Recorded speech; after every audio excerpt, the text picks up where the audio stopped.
오늘 비행은 그랜드 캐년입니다. 그랜드 캐년은 미국 남서부 네바다주와 유타주, 애리조나주 경계에 걸쳐 있습니다. 그랜드 캐년은 길이 443km, 너비 최대 30km, 깊이 1500m에 달하는 세계에서 가장 깊은 협곡입니다. 443km면 서울에서 부산까지 거리죠. 이 거대한 협곡이 서울에서 부산까지 이어진다고 생각하면 그 웅장함을 좀 더 공감할 수 있을 것 같습니다. 그래서 사실 그랜드 캐년을 다녀왔다고 하는 사람들도 협곡의 극히 일부분만을 보고 오는 것입니다. 합법적으로 여행이 가능한 지역조차 세 곳밖에 안 되고 퍼센테이지로 따지면 일반인이 둘러볼 수 있는 캐년은 약 10% 남짓입니다. 그랜드 캐니언 전체를 보는 건 사실 불가능하다고 볼 수 있죠. 하지만 우리의 과학이 그 불가능함을 가능함으로 바꾸어 주었습니다. 오늘은 그랜드 캐니언 전체 투어를 작은 화면 속에서 이뤄보도록 하겠습니다. 비행 경로는 우측 상단에 나와 있습니다. 오늘의 시작점이고요. 그랜드 캐니언의 시작점 글렌 캐니언 댐입니다. 여기부터 440km를 25분 정도 비행하여 그랜드 캐니언 최하단 하버댐까지 쭉 가보도록 하겠습니다. 그랜드 캐니언은 캐니언 전체를 아우르는 말이고 각 지점마다 작은 캐니언들이 각각의 이름을 갖습니다. 앞에 마치 지진이 나서 땅이 갈라진 것처럼 보이죠? 이 협곡은 마블 캐니언이라고 불리는 지점입니다. 이곳에는 도로가 잘 놓여져 있어 자동차로도 방문이 가능합니다. 방금 지나간 나바호 다리로 유명하죠.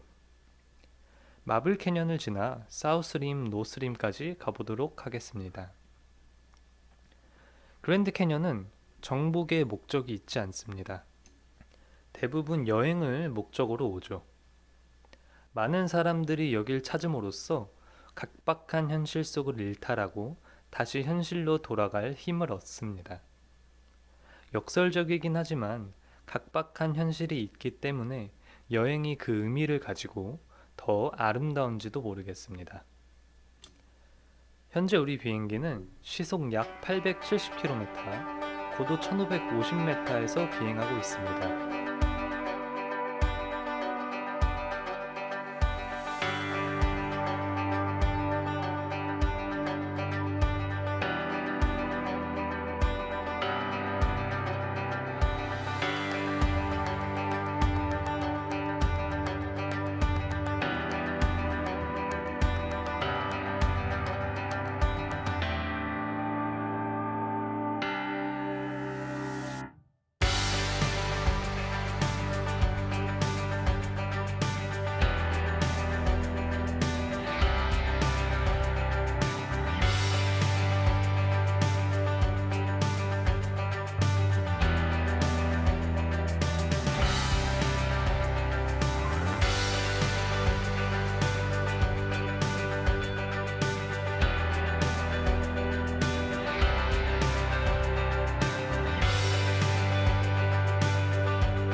그랜드 캐년에서 캐년이란 한국말로 협곡으로 절벽 사이로 강줄기가 흐르는 것을 말합니다.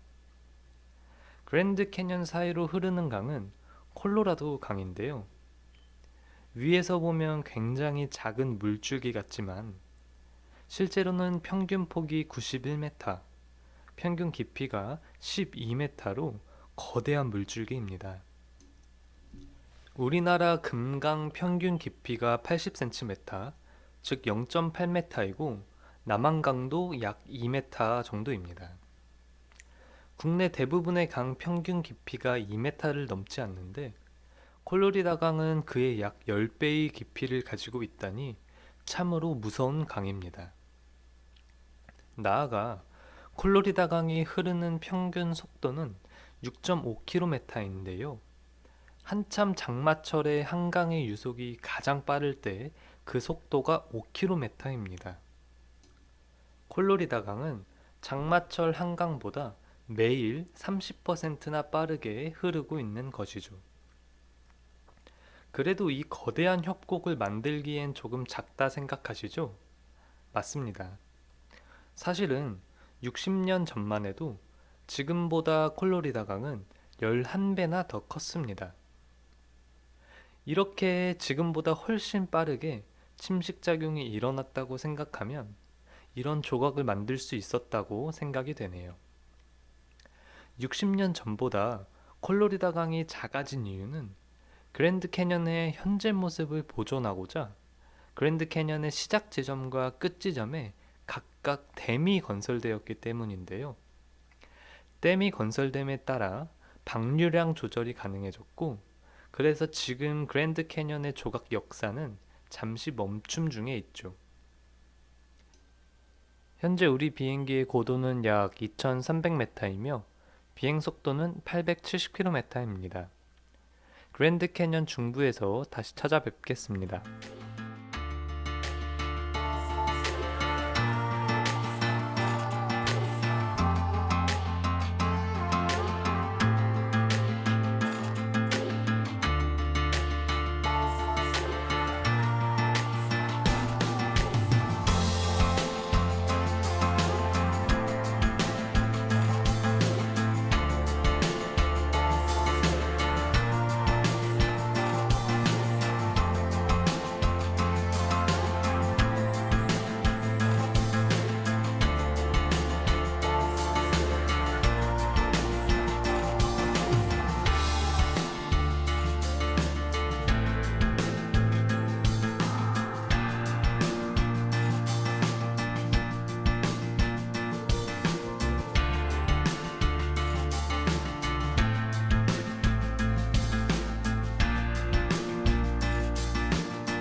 이제 곧 그랜드 캐년에서 제일 유명한 사우스림과 노스림이 있는 지점이 나옵니다.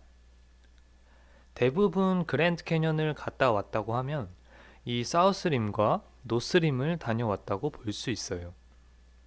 이 외에도 웨스트림이 있는데 웨스트림도 많이 찾는다고 하네요. 지층의 상부가 조금 붉어지는 게 느껴지시나요? 보시다시피 이곳은 다른 지점들과는 다르게 붉은 지층들이 많이 보이는 게 특징입니다. 지금 보이는 좌측이 사우스림이고 우측이 노스림입니다. 이 중 제일 추천드리고 싶은 림은 노스림인데요. 노스림은 우리가 인터넷에 치면 쉽게 나오는 그랜드 캐년의 풍광을 보여주는 곳은 아닙니다만 조금 특별한 그랜드 캐년의 모습을 볼 수 있습니다. 휘구버치는 그랜드 캐년의 절벽을 감상할 수 있고 특히 노스림을 가기 위한 도로가 매우 인상적입니다. 라스베거스에서 4시간 정도 걸리는데 67번 도로부터 가는 길이 정말 아름다워 점점 대자연 속으로 빨려 들어가는 느낌이 들거든요. 67번 도로의 양옆으로 우거진 나무 사이로 들어가는 길은 정말이지 사람을 행복하게 만듭니다. 여행 중 가장 설렜던 순간을 묻는다면 전 여행을 출발하는 길이라고 답하고 싶습니다. 가는 길을 10배 설레게 해줄 노스림의 67번 도로를 추천드리고 분명 들뜬 기분으로 맞이하는 그랜드 캐년은 훨씬 더 가슴 깊이 새겨질 것입니다.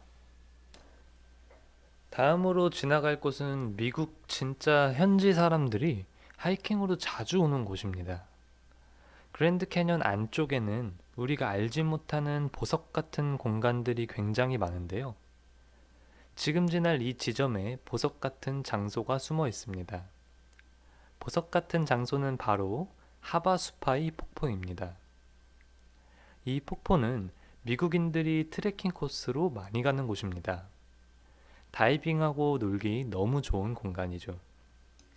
수파이 지역의 강은 석회질이 다량 섞여 있어 물 색깔도 너무 아름다운 곳입니다. 미국 서부에 혹시 계신 분 있다면 시간 내서 꼭 트레킹 해보셨으면 좋겠습니다. 이런 거 보면 세상에 트레킹 해야 할 곳이 너무 많은 것 같습니다. 이제 여행이 막바지로 가고 있습니다. 그랜드 캐년의 서부는 남북으로 작은 협곡들이 질비해 있어 지형이 굉장히 불규칙적입니다.